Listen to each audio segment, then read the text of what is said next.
This video is sponsored by my brand new iFlytech AI Note Air 2, but more on that later. So okay, I've been hinting about this in earlier videos, and yes, the rumors are true. The rumors that I've planted myself, that is.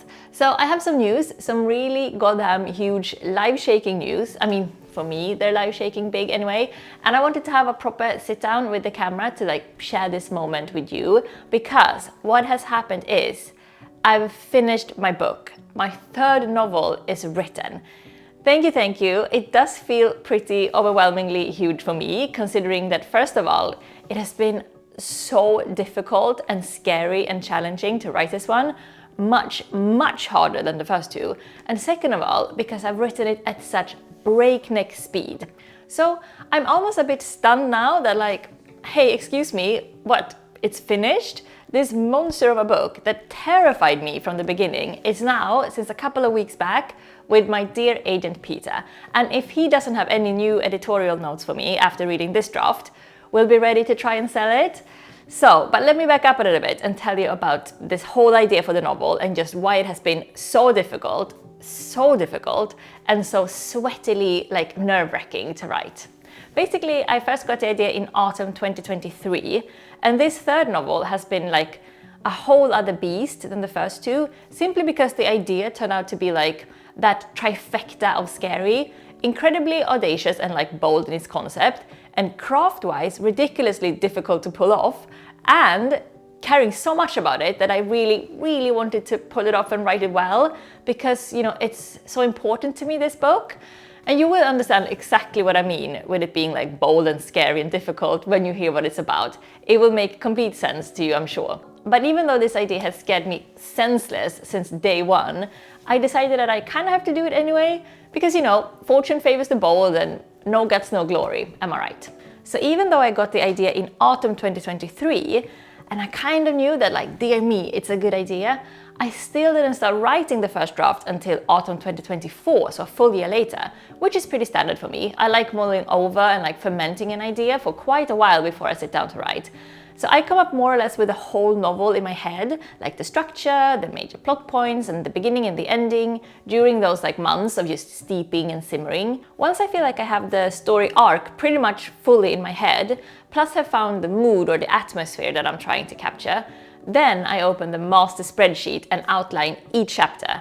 And then after all the chapters have their place in the arc and I know all the characters, first then does the drafting start. So this planning phase, or this fermentation process that I do for a year, during that time I will do loose and organic type of research. Basically I will read a lot, a lot. This is how I sort of fill up my creative well, so to speak, after emptying it on the previous writing project. Just by reading mostly novels and watching films too, but mostly reading, nothing makes me itching to write as much as reading good, high caliber prose. So I make a list of books that I think might be in conversations with my future project, either because of the theme or more usually because I think the tone or the voice or the style might be exciting or stimulating to my own prose. Nowadays, I mostly read physical books, but if I want to read a Swedish book, they can be hard to buy here in London. But you know what I've realized? I can borrow ebooks from the Swedish library to read for free, and there's so many to choose from too. So a tip if you like ebooks and are on a budget. A big part of this planning process for me is taking small, weird notes while I'm reading. Seriously, if you read these notes, you probably wouldn't even get what the hell I'm talking about. But these notes are so important to me once I do sit down with that big spreadsheet to come up with a whole chaptered structure for the work. My notes, they can be ideas for scenes or settings that I find atmospheric. It can be concepts or ideas or psychological motivations or reactions. Or it can often also be just snippets of dialogue or prose that I come up with. So, it can be a thought that a character would have, or a turn of phrase, or even a word that a character would use, or sometimes whole reams of dialogue if I get the feeling. A lot of this ends up in the final work. A lot of this really doesn't, but it's the base, the foundation for the novel that I then branch out from. So in a way, it's the most important part of the process for me, this taking a thrilling idea, then making it into a concept, then making it into a whole novel structure, all this before I write more or less a single word in my head. I know that for most authors, it's the other way around, they like to figure out the plot and see where the story takes them as they draft. And you know what? whatever gets the job done. Okay, so all this nicely takes us to the sponsor of this video, and this is one I'm highly excited about. Let me introduce you to the iFlytech AI Note Air 2. Now this isn't just any note-taking device, it's designed to make your life feel just that bit more effortless, elegant and organized, which, as you know, are three of my favorite words. The iFlytech AI Note Air 2 offers a beautifully smooth, paper-like writing experience on its ultralight, ultra-slim e-ink screen. It weighs only 230 grams, which is lighter than most notebooks, and has a sleek, minimalist metal frame that fits perfectly into my workspace and, let's be honest, my general Scandinavian aesthetic. The screen even has 24 levels of warm to cool front lighting, so it stays easy on the eyes no matter what time of day I'm working or reading. And considering how much screen time I get at work every day, my eyes are truly grateful. But what really sets this apart for me are the real-time voice-to-text capabilities. I can speak naturally, and the iFlytech AI Note Air 2 transcribes everything instantly. It supports 15 different languages and can even translate between 10 of them. So whether I'm brainstorming or taking notes or preparing content, it keeps up with my thoughts smoothly and accurately. It's like having a personal transcriber with me at all times. Very 90s yuppie chic. When I want to switch to handwriting though, it's just as clever. It recognizes symbols like stars, arrows or circles and automatically turns them into tasks or calendar events. It's honestly such a smart way to keep everything connected and flowing. Plus it syncs seamlessly with OneDrive and AI Note Mobile, so my notes are always backed up and accessible no matter where I am. And yes, of course, it also works beautifully as a distraction-free e-reader. The crisp e-ink display is perfect for immersive reading without the glare or strain, and the battery lasts for weeks. I can even ask the built-in assistant to summarize documents or find keywords or search through my notes. It's intuitive, fast, and just makes everything feel more streamlined. If you're someone who loves writing, planning, or simply staying organized in a more elegant way, the iFlytech AI Note Air 2 might just become your new favorite creative companion. So if you want to get your hands on your very own iFlytech AI Note Air 2, you'll find all the details and links in the description. And if you're in the US, you can get a 20% discount. Now that is a good deal.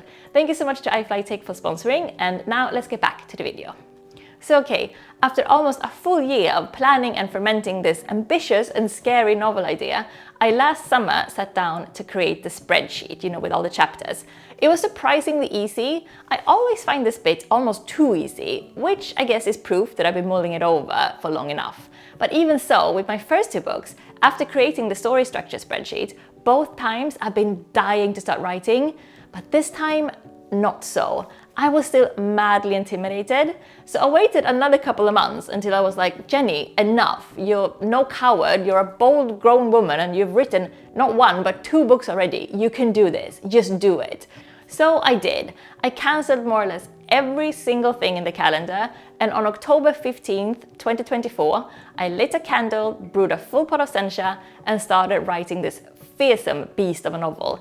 And lo behold, 10 weeks later, on December 21st, I had a full first draft of 72,579 words, just in time for Christmas. And yes, a nasty 3-week flu. David read it then, he speed read it in 2 days, and I thought he wouldn't like it as much as my first 2, which he both really loved because this one is a bit different, but he did. He said it feels like a Jenny Massett novel, but bigger. But he has to be kind because, well, he loves me. I can't trust that man with praise. He wouldn't even ever say that he hated a book I wrote, even if he did. So I was still feeling nervous. After this, I left the novel on its own for 2 months or so. First Christmas, then working on other things in January and February, without reading it back or looking at it once until February 18th, when it was time to open the document again and see, black on white, whether it was a masterpiece or, manure. Considering the nerves I had felt throughout the 10 weeks it took to write the first draft, honestly, I was quite often sweating and feeling so much self-doubt, which is quite unusual for me to feel to this extent anyway. I've never been so unsure of myself ever that I couldn't actually tell when I was drafting if it was nonsense or actually really quite good. This is why I was so scared to read it again in February, to see it with fresh eyes like that. But I did, and it turned out to not be a masterpiece, but not manure either. closer to masterpiece and to manure anyway, thankfully. So I've been working on it by myself, self-editing, which is a thing that gets easier and easier with every novel. Like, you learn to find problems or like flabby bits easier with practice. That's my experience anyway. So it took exactly another 10 weeks to polish it into my second draft. And listen to this. On Wednesday, April 23rd, the day before the publication day and the launch party for What a Time to Be Alive, I sent this second draft to my agent. So intense. Why do I do this to myself? So much going on in April. It was like crazily manic. The second draft went from 72,000 words down to 66,000. So I had tightened it quite a bit. Then the launch party and all the PR around What a Time to Be Alive, like the events and the interviews, and then my birthday exactly a week after that. So it was for sure one of the most intense periods of my life. And all through this, I was just thinking about book 3 and wondering about my agent. Does he hate it? Does he love it? Will he tell me to scrap it and start again? Or will he be dying to sell it? 1 week after my birthday and 2 weeks after publication day, I went to his office to get the verdict. And you know what? Are you ready for this? Pokerface Peter told me that he is impressed, that the novel is, quote, wonderful. I never gotten praise like that from him. He's so reserved, and he only had a few very small notes for me. So according to him, and to my own slowly building secret feeling, I think this is actually my best work yet. So after getting his notes and notes from my dear author friend Molly Aitken, I in mid-May got back to it. Working, sitting on that chair, putting in hundreds of hours, polishing the prose, the motivations, like character behaviors a bit here and there, and writing one new scene. So fast forward 8 weeks this time, and I send draft 3 to Peter the day before David and I went on our Sweden holiday, with a little hiatus in Madrid in between, because my Spanish publisher Plata invited us to the Madrid Literary Festival for a long weekend, which was honestly the most magical time. So hot, so many cervezas, such friendly people and beautiful language, and not to mention meeting my absolutely wonderful Spanish editor Leo, who is just the best and kindest and most exciting person to work with. And that's where we are now. I'm recording this just before our Sweden trip, so when you see this, I'm probably neck deep in a Swedish lake somewhere. So I don't know yet what Peter thinks of this new draft. Perhaps he will have some further small notes for me. But as far as I'm concerned, I'm ready to show it to editors. Can you believe that? 1 year of planning and research, 10 weeks of drafting, 10 weeks editing myself, 8 weeks editing from Peter's and Molly's notes, and that's a book. That's a whole novel of 66,500 words. But I'm not going to lie and say that this one was easy. This one was a white whale of a novel. But it's here, it's done, I have something, and I think you will freak out when you hear what it's about. I wish I could tell you the premise, but we need to sell it first before I spill. So consider this a cliffhanger. What I can say is that the protagonist is a little older than in my first 2 books. She's in her late 30s. And I can also tell you that it's set over multiple different locations, the Swedish archipelago being one of them, plus a couple of big cities too. Oh, and it's sad. By far the most emotional and heartbreaking work that I've written. Does this so far sound like something for you? I hope I will be able to tell you more soon, but what I can say is I'm quite proud of myself for taking on this Moby Dick of a project. So I just wanted to update you on what my head's been obsessing over since October. Honestly, I haven't been able to think about much else than this project because although I'm scared of it, I also kind of love it. And ever since April, when my second novel came out, just having you read and let me know how you feel about it has meant so much, because it means that there are readers out there who share my sensibilities and who want to read the kind of books that I want to read, and that there is a type of reader out there who just kind of gets it, what I'm trying to do with my writing. And throughout this daunting period of writing this third novel, it has made me believe in myself and my work that bit more, seeing your response to my previous work. So thank you for that, really, thank you for telling me that you're vibrating on the same frequency as my writing. It means honestly so insanely much to me.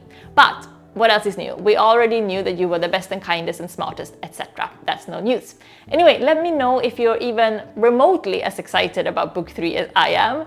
Just knowing that there are readers who will want to pick it up when, or rather, I should say if, it sells, it will be a huge help in like calming my nerves with this one. Okay, that's it for me today. A huge thank you again to iFlytech for making my writing process so much smoother and chicer.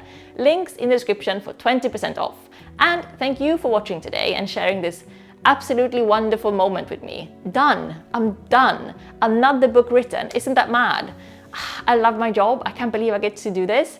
Please, fingers crossed, it will sell to a publisher because I really, really want you to read this one. My best work yet, I think. Okay, enough from me. Hope to see you next week and enjoy a lovely summer week ahead. I'm guessing I'm feeling quite good when you're watching this on my annual summer reading and swimming break in Sweden. Hope you're enjoying yourself too, and see you in the comments, all right? Okay, thanks. Bye bye bye.